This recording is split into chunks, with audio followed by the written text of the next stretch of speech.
on Zoom so we can get this started. Welcome, welcome everyone to the March Gladness 5-day challenge.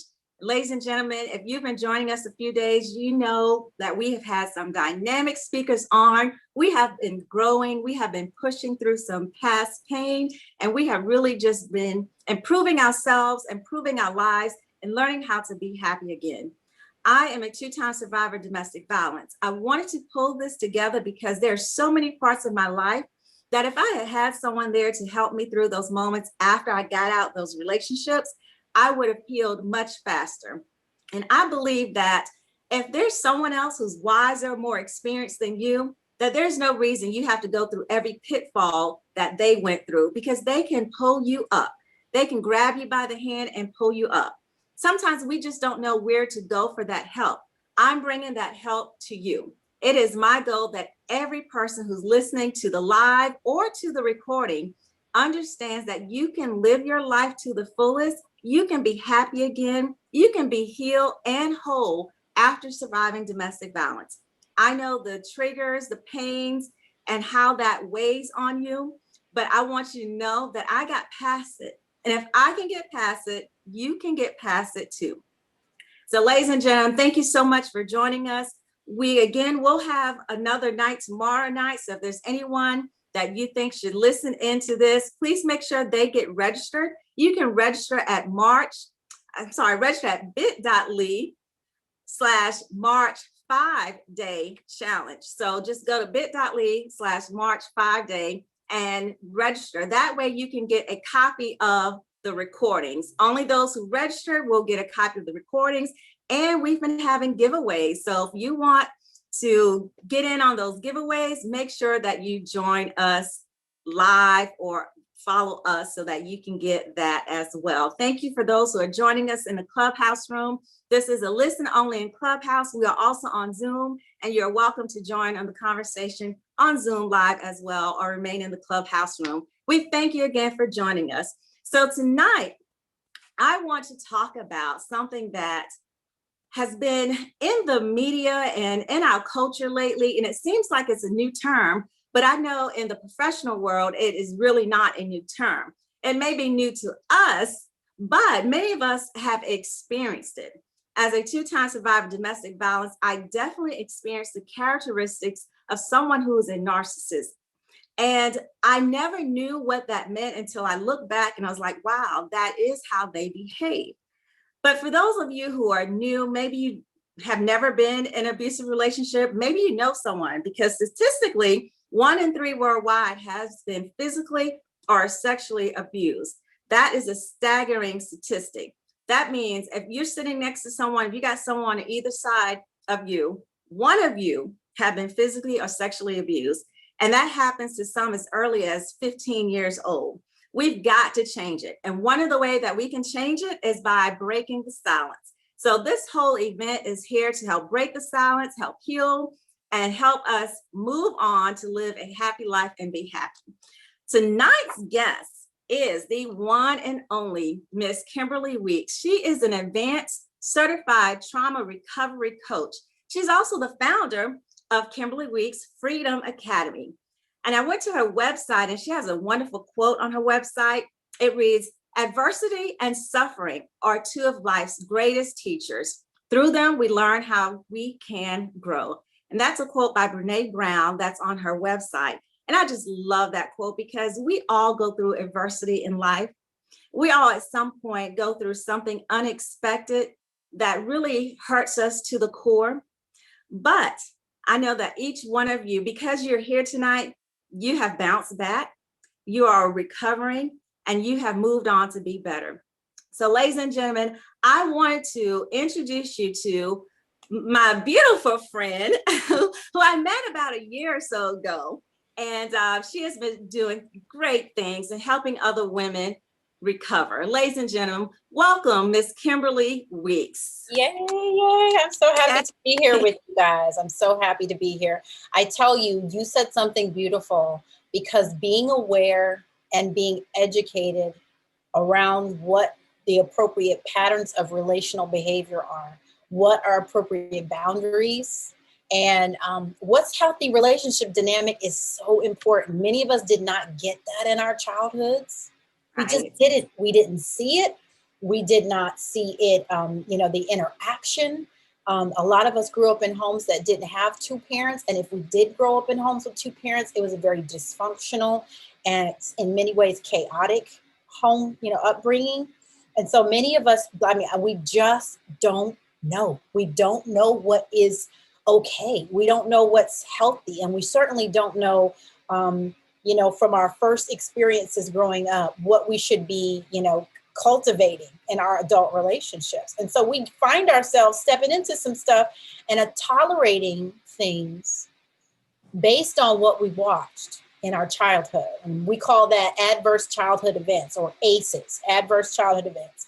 And depending on how many of those you had growing up, you are actually predisposed to it's called lifelong adverse health outcomes.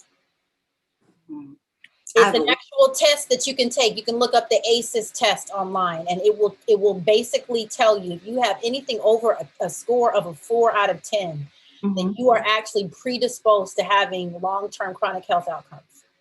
Wow.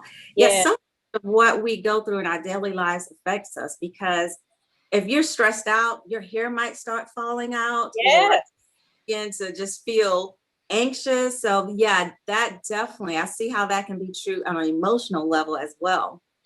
Absolutely. Absolutely. So narcissism, I guess, is the buzzword, right? I was in a marriage for 13 years, 14 years of knowing the person. And I had never heard this term. You said it beautifully. I've experienced it, but I had no language for it. I had no idea what the components of it were. And that's how the enemy works. He operates in stealth and deception and manipulation, dominance, and control. And because I was unaware of what I was engaging and dealing with, it was almost like you were in a tornado and you're just getting turned and turned and turned around.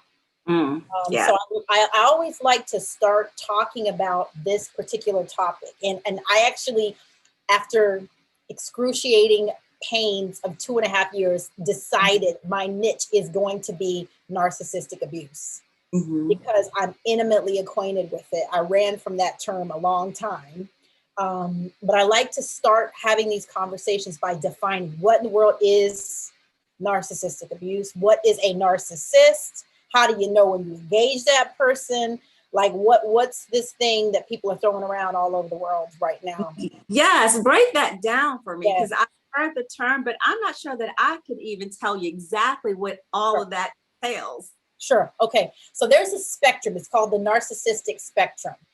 In that, on one end of it is what's called healthy narcissism. Healthy narcissism is self-esteem.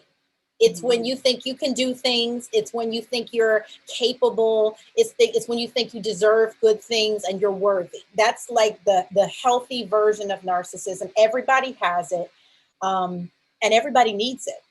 When you get a little bit further down the spectrum, there are certain characteristics that a person who moves into an unhealthy version of narcissism takes on. And that spectrum goes all the way to psychopathy or a psychopath, sociopathy or a sociopath, okay? When you get really far down in that spectrum. So there's a diagnostic criteria called the DSM-5. It's what psychiatrists and psychologists actually classify people based on certain criteria. And the term narcissistic personality disorder is defined by having 5 or more of these characteristics as pervasive patterns of behavior. The first one is grandiosity. The person is they have this extreme sense of their self-importance. They're the most important person. Everything revolves around them. Grandiose self-importance is number 1. Number 2 is they are preoccupied with fantasies of unlimited success, power, fame, brilliance, ideal romantic love. They are just like in a fantasy world. They're not operating in reality. This is the person who's a regular person, but they think in their mind they're millionaires. And there's nothing wrong with someone believing they have the capacity to, there's nothing wrong with that. But they operate, even though it doesn't match reality, in that fantasy that they are wealthy, powerful, the most important person in any situation they step in. Number 2, believing they're uniquely special and therefore rules do not apply to them. These are the people that think they're above the law. They'll apply a principle to you, yes, but it doesn't apply to them because they're special. Number 3, having a sense of excessive admiration. They have to have it like oxygen. They need people to constantly be paying them attention. The term is called a supplier. You are a supply to them of admiration, attention, accolades, all that stuff. Okay. Number 5, low to no empathy. This person has no capacity to put themselves in another person's shoes and understand how their behavior impacts that person. Low to no empathy. And they've actually done brain scans to show that is a part of the brain that actually failed to develop during their childhood development. Oh, wow. So that when I say they don't have the capacity, their brain didn't develop that part. Okay. That's deep. Number 6, and as a result of that low or no empathy, they are incredibly interpersonally exploitative. They do not see humans as humans in the same way that a healthy person would. They see you as a resource. They see you as a something to be used, as like a chess piece. I used to say I felt like a doll that was taken off the shelf and played with and put back. They're very exploitative in how they relate to people. They're extremely jealous of other people. They think everything and everyone around them is excessively jealous of them because they're so special and they're so important. They're arrogant and haughty and high-minded, and they're just cocky, super cocky people, okay? And they have an elitist mentality. They are above, superior to other people. Okay. These are the people that will look down. Oh, we don't, I've heard this term, label hoes. They'll look at people. Oh, you don't have that type of clothing on. You're not wearing those type of shoes. You don't have that kind of car. You don't live in that kind of house. They look down and pick anything. You don't eat certain foods that are in vogue. I've heard, oh, this food is in season. That was a last season food. They're constantly looking for some way to be above people that are around them. And then they feel incredibly entitled. In a relationship that's an intimate partner, what belongs to them, and what belongs to you belongs to them. They're entitled to whatever they want, whenever they want, because they're more important than everybody else. Now, in the DSM-5 criteria of psychological disorders, you have to have 5 or more pervasive, persistent characteristics that dominate your lifestyle to be characterized as narcissistic personality disorder.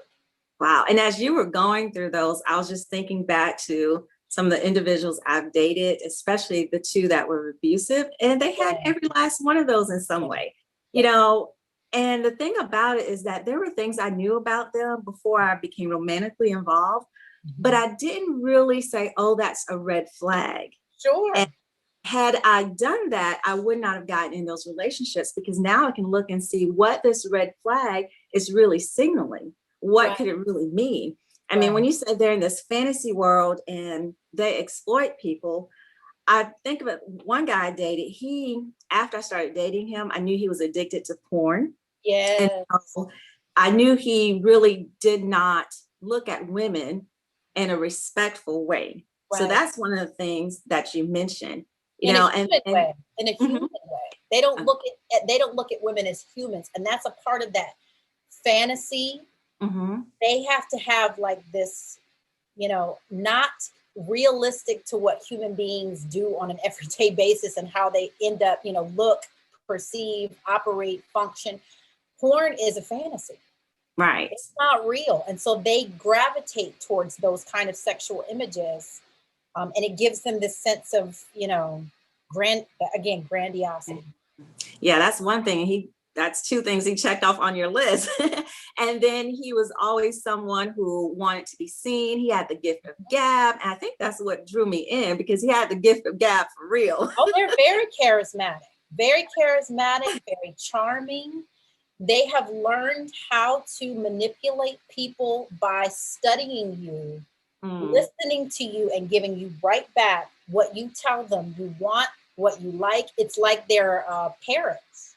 Right. You say, oh my gosh, I can't believe this. I love this particular kind of music. And they go, oh my gosh, I love that kind of music too. And I mean, they're literally casing you like a burglar would case a house. Yes. To rob it.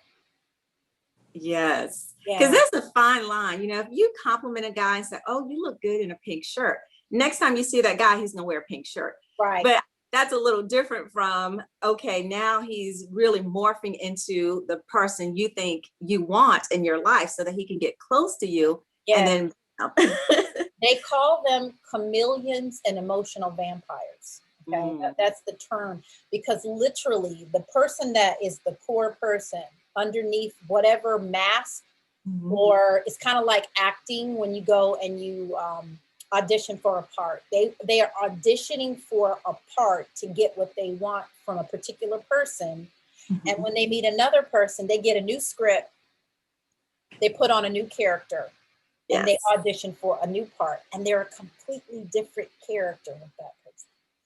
Wow. So when you actually get to the end of your abuse cycle with that person, they'll remove their mask and show you who they really are. And you'll realize you never knew that person. You never knew that person, the real person. Yes. Yes. So what are some things that women can do to avoid that type personality? Because it's easy to see the red flags once you're looking back. Sure. But, what should I have asked myself? If you could step in my shoes when I was in that situation, what should I have actually asked myself so that I would not, fall into that trap? First thing I would recommend for any woman who is in the dating market for romantic relationships is to do their own personal work of healing. The more authentic you are to what's happening on the inside of you, and you getting the help, support, mental health support, physical support, whatever that looks like, emotional support to heal from your previous relational experiences, the better equipped you'll be for your own sense of who you are as a woman, and to have a healthy sense of your identity to be able to engage the opposite sex. That's the first thing I would say. The second thing I'm going to say is look for words that match actions over time. Right. And don't bypass. Don't bypass when the red flags where they do not match are demonstrated to you. Right. A lot of us have very caring, very gracious hearts, very merciful hearts. And we want to give people the benefit of the doubt and the room to grow and all of that stuff. And he's not perfect, I'm not perfect. We want to give all of that. But when I say to you that people show you over time who they are, they're showing you where their flaws are, where their character is. And if we are willing to not put our own fantasy on top of whatever interaction we're having, and willing to sit with the reality of what that person is actually showing us presently, we can then decide, if I had to stay with this person for the rest of my life, would I be okay with that behavior? And if the answer is no, peace out. It's time to go. That's right. And I think that's the bottom line. I think that what happens is, especially when you've been out of the dating game, and I'm starting to date now, you start to really have a desire to be, in relationship with somebody, and you start giving yourself You give a lot of margin to the other person because you desire to have that relationship. Mm-hmm. And one of the things I've learned in my own healing process is I have to be so protective of the treasure that God has put on the inside of me. And I have to be unrelenting. Yes. And compromising that. And so if someone shows me something and I'm like, oh no, that's an oh no, I'm not going to be able to continue with this person. Yeah, because we have done too much work to get this place where we are finally at peace. Yeah. We're finally happy. We're finally enjoying life.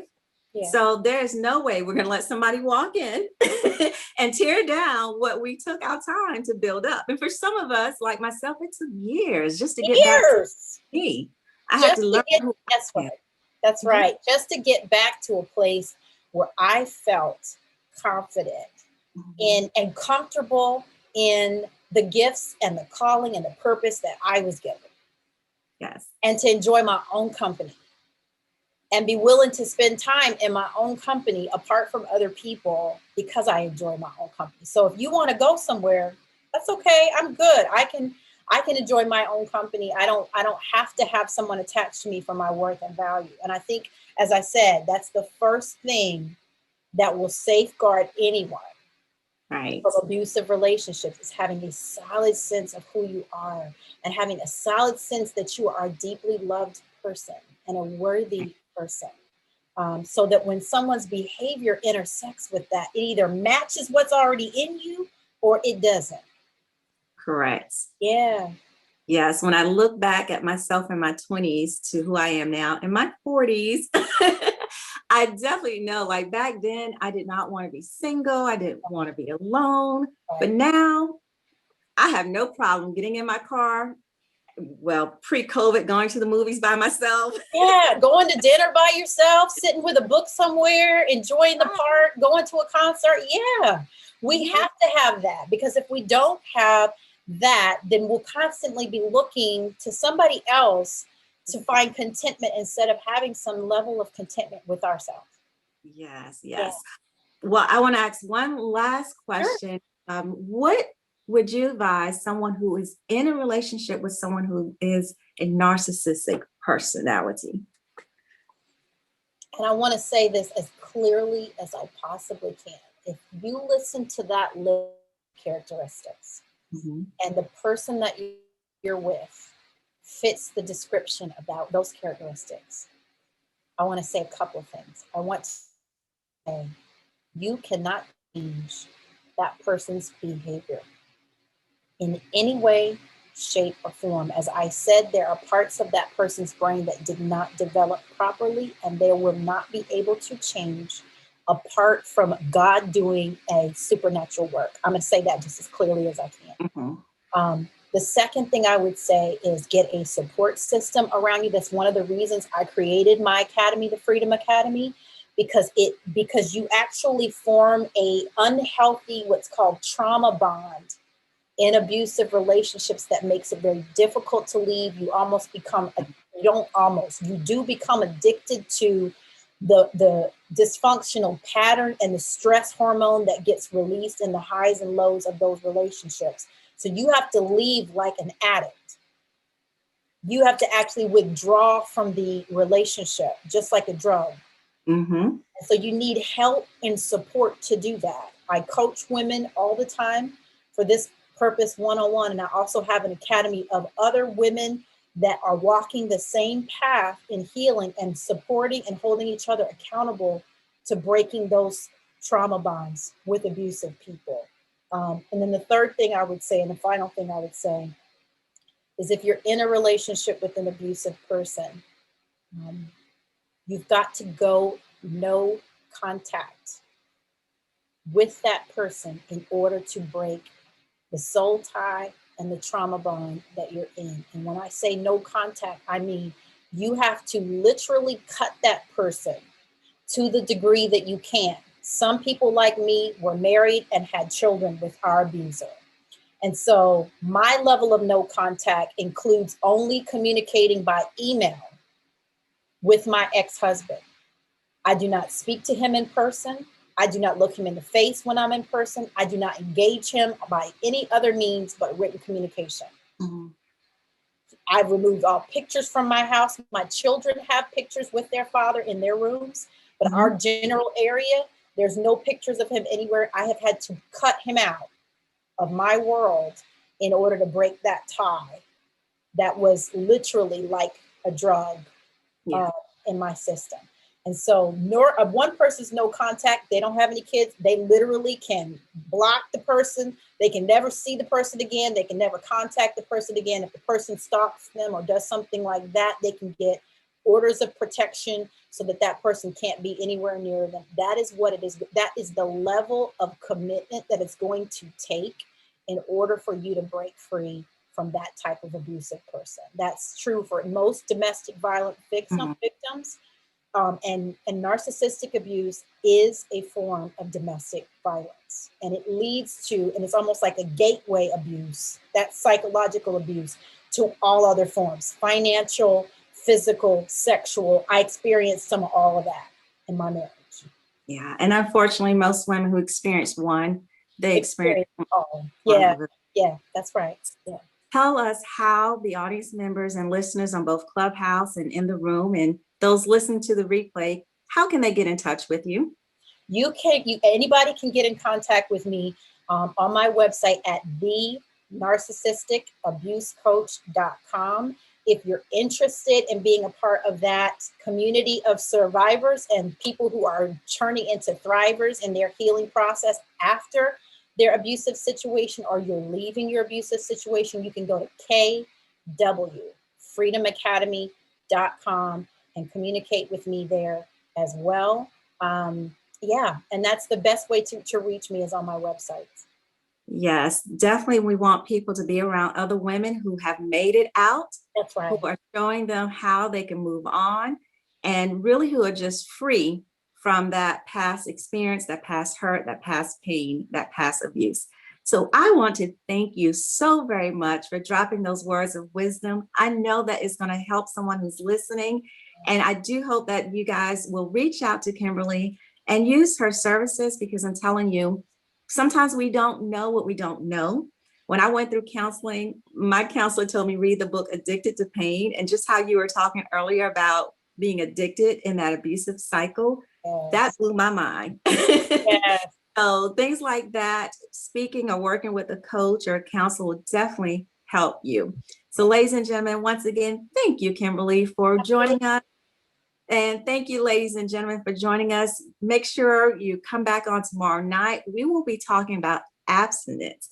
Just like Kimberly said, we need to separate. That also means you can't break up with the ex and then go have sex with the ex. You got to completely cut this off. Okay. Right. That's right. Those are the entanglements that get people. No entanglements. Right. So we will be back tomorrow night at 7:30 Eastern Standard Time for another conversation. Have a wonderful evening, everyone. Enjoy your weekend. Thanks. Bye-bye.